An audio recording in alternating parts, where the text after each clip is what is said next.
Hello, everybody. Welcome to my talk. I am reading chapter 9 of the High Five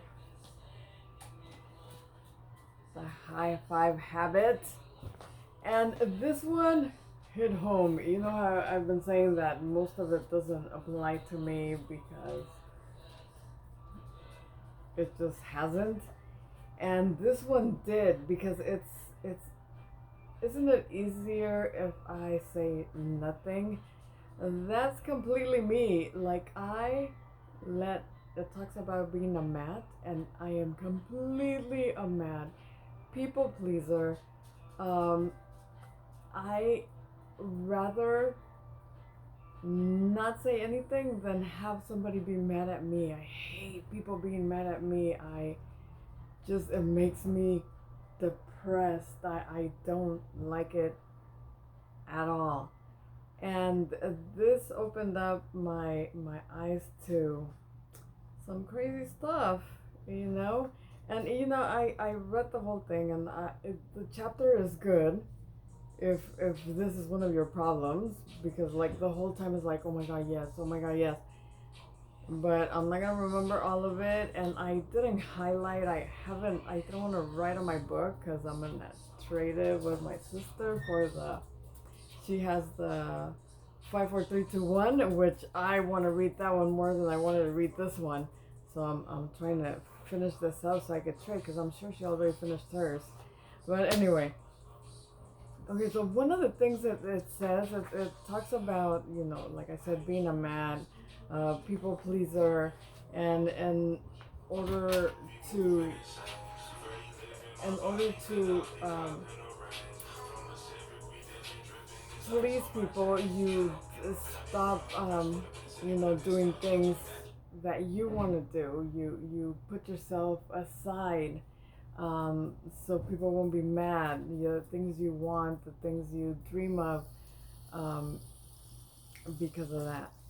And guilt is a killer.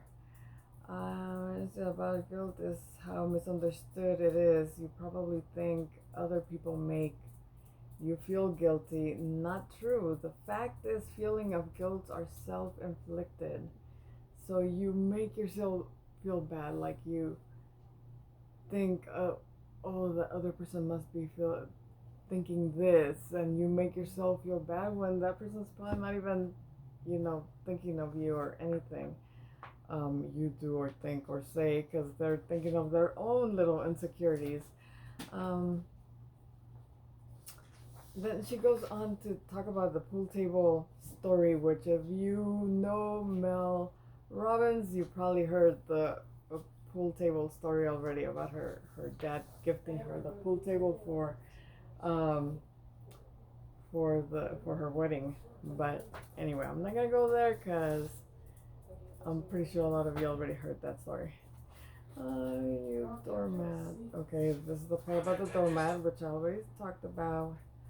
Say will not please you. Okay, here is, and I did feel that way, what she's saying, but just listen to this. Pleasing other people is great if that's what you truly want to do and it makes you happy. It becomes a problem when you start betraying your own needs for the fear of other people being upset with you. I'm talking about not disappointing my father right now, but this is so much bigger. As a people pleaser, I will do anything to manipulate your emotional reaction. So we manipulate people, I guess, to feel, I don't know. Let me keep reading.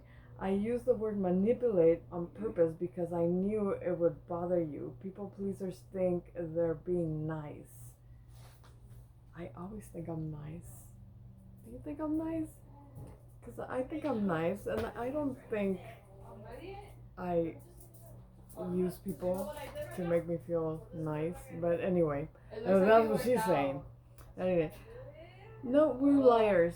If you're a people pleaser, you will behave in a way to manipulate what somebody thinks about you. That's why you spend most of your energy curating yourself so that you fit in or will be liked, or so that no one's mad at you. That's what I do. I don't want anybody to be mad at me, so I will hold back on whatever I want. And I'm pretty good because I don't. I want, and I could have fun doing whatever anybody wants to do. I'm never like sad that I'm not doing what I want to do because I'm doing what somebody else, like if I'm doing something with someone is because I'm gonna enjoy it. I enjoy everything, and I don't think I'm lying about it. I actually feel happy doing whatever. As long as I'm not home doing nothing, then I'm happy wherever you invite me. So I don't see how this, so yes, I did take it to the heart. Um, Instead of just showing up as yourself and making decisions that work for you, you twist yourself or your renovated playroom, in this case, she's talking about her pool table, and not so that other people won't be upset with you. So I guess she's a little right. I'm not a liar. Courage and confidence dissolve guilt. So, flip it. She has that flip it in almost every chapter. So she says to flip current limiting beliefs from if someone is disappointed or upset with your decision, they stop loving you. And you want to flip it to people can be disappointed in you or upset with your decisions that you make and still love you. And she talks about her, her kids doing stupid stuff, and she still loves them, and they make her angry, and they make her cry, and they make her sad, and they make her disappointed, but that doesn't make her love for them change. But then, when you're doing yourself, you do feel, oh, if I don't go and do this for my dad, he's gonna be mad. Like I've had the situation where my parents used to come here to do like everything because I'm a yes girl. I'll do anything, especially if I'm gonna make you happy. Then I will go out of my way to help you out. But then I started working at the two jobs, and even a little before that, it was just I don't know what happened, but I didn't have time to help as much. And then they would say, no, pues es que tú ya no tienes tiempo, pues es que tú, oh, you don't have time for us, da da da da da da da. And then they went to start getting help from one of my other sisters. And it hurt. Even though, it was taking like me using time out of my time to help them. It was somebody else. I didn't feel like, oh, good, she's taking care of them. It was like, oh, why didn't they come to me? Don't they love me anymore? It's so that's what this book talks about, or this chapter anyway.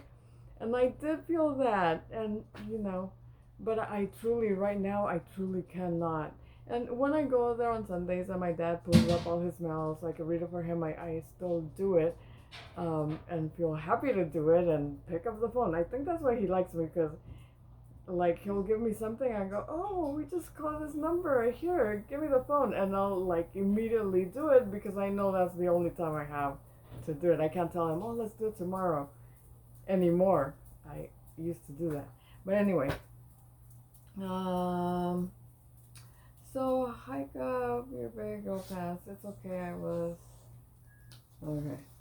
There's this part that I wanted to, and then I start talking. I forget what I'm gonna say. But ripping up the Good Daughter Handbook, break free of guilt. A few years ago, she's talking about when that she went and did a job for J.P. Morgan, where she was doing seminars to help people, read better, motivate them, and she says that a lot more women than men have this guilt thing that this chapter talks about, that they won't, like they have dreams and they want to fly, but as soon as they start trying to,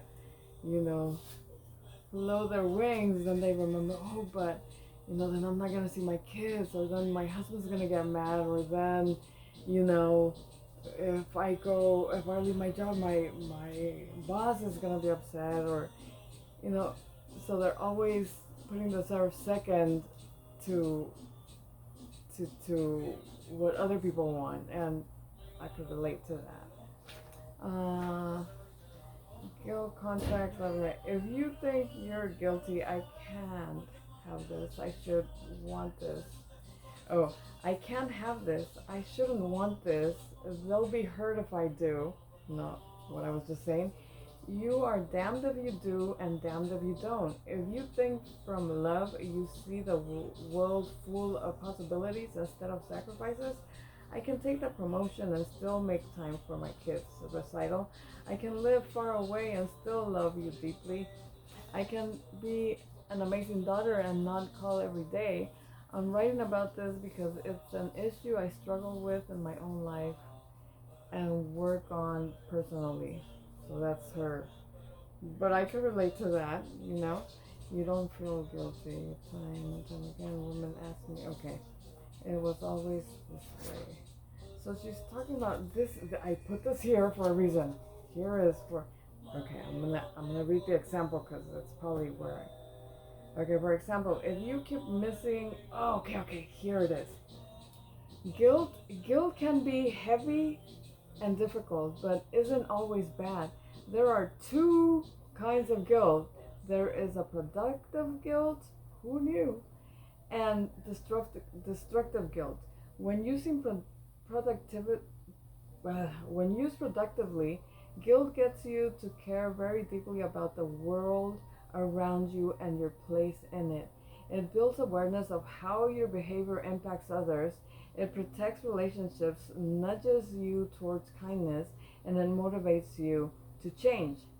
For example, if you keep missing your brother's birthday, feeling guilty is productive if it motivates you to apologize and make plans to celebrate this weekend, and then spend an afternoon putting everyone's birthday in your calendar so you don't ever miss them again. So, and then she says, as Maya Angelou famously said, do the best you can until you know better. And when you know better, do better. So that was good. And then the other guilt is destructive guilt. And that's the one that gives you shame for leaving your kids and going to work, or not making food for your husband because you have to go and better yourself in some seminar or something. But that instead of saying my travel schedule, and then she goes to say like things that you could change to make it better. Like instead of saying my travel schedule is horrible, oh no, this is what you say when you have destructive guilt. Instead of saying my travel schedule is horrible, you say I am horrible. Or like if you fail in a business, you don't say the business failed, you say I'm a failure. Stuff like that. Do you want your life to look like? And let me tell you, eye opener when you're clear. So if this one tells you that if you are, when you're clear about what you want, you can empower yourself to go get it and not keep feeling bad about it. And if you don't know what you want, ask this: what do you not want your life to look like? I thought that was cool too. Life is not an either or proposition. So I like this little paragraph too. I know it's going long, but let me read it. It's cool. You can have a big career and be a great mother. You can want more and be grateful for your success. You can be happily married and want a better sex life. You can be depressed and run a marathon. You are a layered, complex creature. You are more than one thing. You just need to stop pounding yourself with guilt. Identify what you want and high five yourself every step of the way as you work to get it. Okay, so this is the other thing. Like, this, I'm gonna say this and then, I'll let you go. But this is something that hit me too because I remember I worked at this place and like everything I did, I would apologize. Like, oh, I'm so sorry. I'm sorry. And one person once told me, can you just stop saying you're sorry, Susan? La, la, la, la, la, la, la. And I got taken aback. Like, I'm apologizing. Why would somebody get mad at me apologizing? This explains why. And I'm gonna read it to you because I don't have the words to explain it. I'll just let me just read it. Okay, stop apologizing. When you feel destructive guilt, you find yourself saying, I'm sorry, an awful lot. Stop saying you're sorry. Start saying thank you instead. Here's why. Saying I'm sorry is annoying. I bet you've got friends like this. I have talks about a person. I have always bothered me. Okay, about a person bothering her about that. But, okay, so, and that's the thing about guilt. It is about you. So when you're apologizing, you're selfish because it's all about you. You feel like you are doing something wrong or putting people off, so you feel guilty. When you apologize, you are hoping for an it's okay. 2. When you say thank you, it showers the people who support you with love and appreciation. The fact is, people want to support you and help you, and they love and would love it if you stopped apologizing and putting the focus on yourself and started saying what they all want to hear. Thank you. So the next time your mom makes a vegan entry or stocks the fridge with oat milk or buys your favorite roses or picks up at the airport or dog sits for you, don't say I'm sorry, I'm so high maintenance. Say thank you for always being so considerate and supportive of me. I appreciate and love you. I thought that was amazing. Like this little part of this whole chapter I thought was the coolest thing. Because yes, like I didn't think about it, when that happened to me. But yes, when you say I'm sorry and you're looking for it, I think it says that over here. Thank you, reading.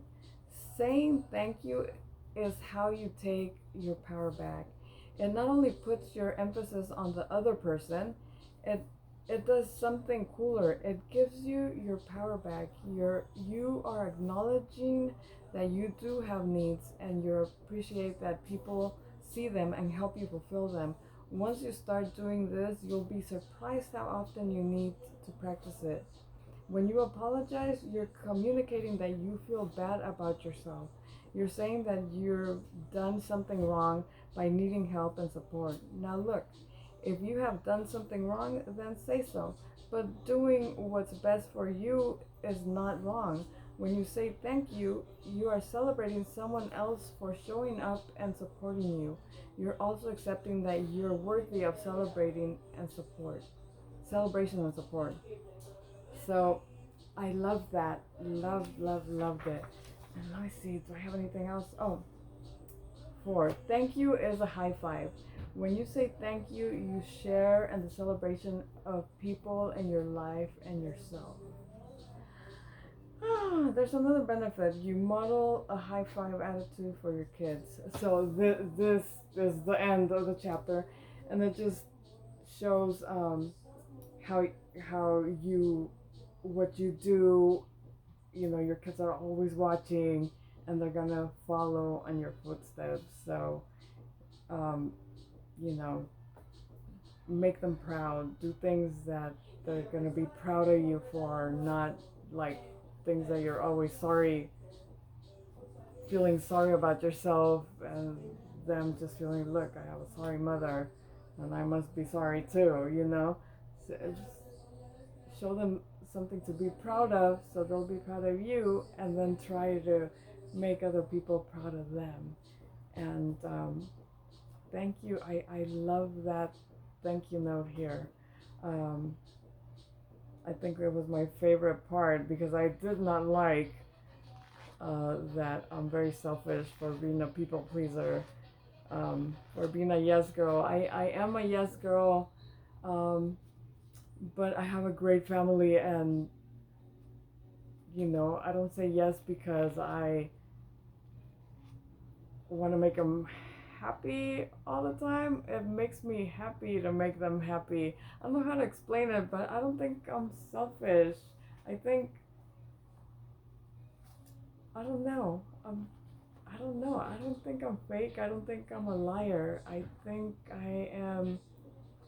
just I am a happy girl, and I am a yes girl, and I'm proud of it. I don't understand how that is wrong. But okay, I'm gonna listen to Mel Robbins.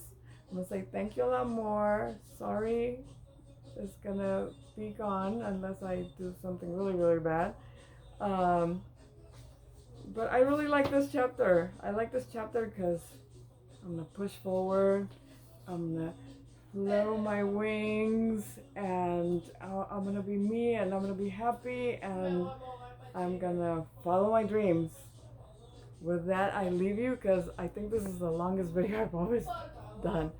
Um, Thank you for listening to me. If you like my stories, my summaries, I know I read a lot and sometimes don't know where I'm at, but thank you for listening. Thank you for following me. Give it a like if you like it, and I'll see you next Thursday with chapter 10, which is how about I start tomorrow? I think that's another one that's gonna be for me because I am a procrastinator, and I always say, oh, I'll just wait till Monday.